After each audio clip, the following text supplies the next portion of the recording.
এখানে P R এখানে amount মানে হচ্ছে সময় চক্রবৃদ্ধি। তো 10 টাকা ছিল, 10 টাকা থেকে কত টাকা হবে? 11 টাকা। যেহেতু এটা 3 বছর, সুতরাং এর মাথায় কিউব করে দাও। তাহলে কি করবো? 10কে পরপর 3 বার গুণ করলে 1000 হয়, আর 11 কিউব কত হয়? 1331। তাহলে কি হবে? অ্যামাউন্ট হবে, তাহলে 3 বছর পরে অ্যামাউন্ট হবে 1331 টাকা। আর ইন্টারেস্ট কত হবে? ইন্টারেস্ট হবে এটার মধ্যে এটা যদি আমরা বিয়োগ করি, সেটা হবে ইন্টারেস্ট কত হবে তোমার? 1331 বিয়োগ 1000, তাহলে হবে 331 টাকা হবে কম্পাউন্ড ইন্টারেস্ট। এটা হচ্ছে রেশিও মেথডের মাধ্যমে ইন্টারেস্ট বের করা এবং সময় চক্রবৃদ্ধি নির্ণয় করা। অঙ্কটা করবো আর বের করা। প্রথমে আমরা বের করেছিলাম এবং চক্রবৃদ্ধি সুদ বের করেছিলাম। এবার পার্সেন্টেজ বের করব। তাহলে এটা কিভাবে করব? প্রিন্সিপাল আর অ্যামাউন্টের আমরা রেশিও বের করব। প্রিন্সিপাল 1000 আর অ্যামাউন্ট হচ্ছে 1331। এটা কার কিউব হয়? 10-এর, এটা হয় 11। তাহলে কি হবে? তার মানে কোনো একটা টাকা 10 টাকা থেকে সুদ আসলে 11 টাকা হলো। তাহলে ইন্টারেস্ট কত হবে? 10 টাকা থেকে 1 টাকা সুদ, তাহলে 1 সুদে কত? 10%। এইভাবে বের করতে হয় রেশিও মেথডে পার্সেন্টেজ। টোটাল রেটটা বের করবো 2 বছর পর। 2 বছর পর হলে এটা কি হবে? 17 প্লাস 17 প্লাস 17 ইন্টু 17/100। এটা হচ্ছে সাকসেসিভ রেটে 2 বছর পর রেট হবে। যদি প্রথম বছর x হয়, দ্বিতীয় বছর y হয়, তাহলে x plus y plus xi/100। এটা হচ্ছে সূত্র সাকসেসিভ রেট বের করার। 2 বছর পর সাকসেসিভ রেট বের করার সূত্র যেটা, এটা কত হবে? 14 সূত্র 34 প্লাস 14 হবে 289/100। তাহলে এটা পয়েন্ট এখানে আসবে, তাহলে এটা হচ্ছে 34.89। এত পার্সেন্ট হচ্ছে সাকসেসিভ রেট 2 বছর পর। এবার কম্পাউন্ড ইন্টারেস্ট হচ্ছে তোমার এত টাকা, তাহলে প্রিন্সিপাল কত হবে? প্রিন্সিপাল 100 34.89 ইন্টারেস্ট 100 টাকায় হয়। তাহলে এত টাকা যখন ইন্টারেস্ট হচ্ছে 3689, তো এটা কত হবে? এখানে দুটো আছে দশমিক ব্যবহার, এখানে একটা আছে, এখানে একটা দিদি, তাহলে দশমিক উঠে গেল। এবার এটা কাটাকাটি করো, একটা হবে, এখানে শূন্য, তাহলে কত হবে? 1000 টাকা।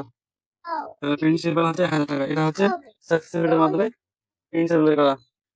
সিম্পল ইন্টারেস্ট দেওয়া থাকে এবং রেট দেওয়া থাকবে না থাকবে। যদি কম্পাউন্ড এবং সিম্পল ইন্টারেস্ট একসঙ্গে জড়িয়ে থাকে, তাহলে আমরা ট্রি মেথডটা ইউজ করে অঙ্কটা করবো। তাহলে এটা কিভাবে করবো? সময় দেওয়া আছে 2 বছর, তাহলে আমরা এখানে প্রিন্সিপালটা জানি না, তাহলে প্রিন্সিপালটা আমরা ধরবো ই, এটা কোনো একটা সংখ্যা হবে। যেহেতু বলেছে 2 বছর, তাহলে প্রথম বছর আর দ্বিতীয় বছর, এটা হচ্ছে সিম্পল ইন্টারেস্ট। সিম্পল ইন্টারেস্ট প্রথম বছর, ফার্স্ট ইয়ার এবং সেকেন্ড ইয়ার কিভাবে সমান হয়?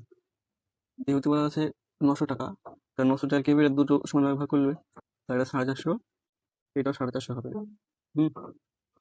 সেকেন্ড বছরে এটার আবার সুদ হবে, যেহেতু এটা তোমার কম্পাউন্ড ইন্টারেস্ট ধরা আছে। তাহলে এখানে কত টাকা দিলে?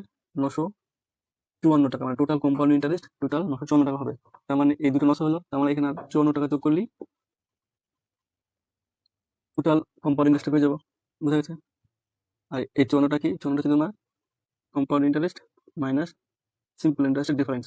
এটা আমাদের কি বের করতে হবে? প্রথমে রেটটা বার করবো। 450 টাকায় 54 টাকা সুদ, তাহলে 100 টাকা কত? সরি, প্রথমে রেট যেটা বার করবো, 450 টাকায় 54, 100 টাকা কত? শূন্য শূন্য কেটে ক্যান্সেল, 9 দিয়ে কাটি, 6 9 54, 5 9 45, 5 1 5, 5 2 10। তাহলে এটা হচ্ছে রেট অফ ইন্টারেস্ট 12%। তাহলে প্রিন্সিপাল কত হবে? প্রিন্সিপাল হবে, প্রিন্সিপাল বের করা হচ্ছে পুরো 100, মানে এই 12 টাকা মানে কত টাকা? তোমার 450 টাকা। 12 টাকা মানে 450 টাকা, 100 টাকা কত? এরকম করতে পারো। প্রিন্সিপাল হবে তোমার 12 টাকা বাড়াচ্ছে 450 টাকায়, 100 টাকা কত? 12 টাকা কাটি করো, 3 36, 3 নং 36 সেকেন্ড সময় হবে, তার মানে আছে 4 দিয়ে কাটে, 3 দিয়ে কাটে, 3 পূর্ণ 45, 3 4 12, আর একে 4 4 25 100, তাহলে কত হচ্ছে 15 মানে 150 টাকা, কিন্তু 25, 5 পূর্ণ 5 পূর্ণ 75, 5 থেকে 2, 15 30 আর 37, 15 30 আর 7 37, এটা হলো প্রিন্সিপাল আর এটা হলো রেট। প্রিন্সিপাল পেলাম তোমার 3750 টাকা, রেট পেলাম 12,500। এইভাবে এটা হচ্ছে ট্রি মেথড, ট্রি মেথড।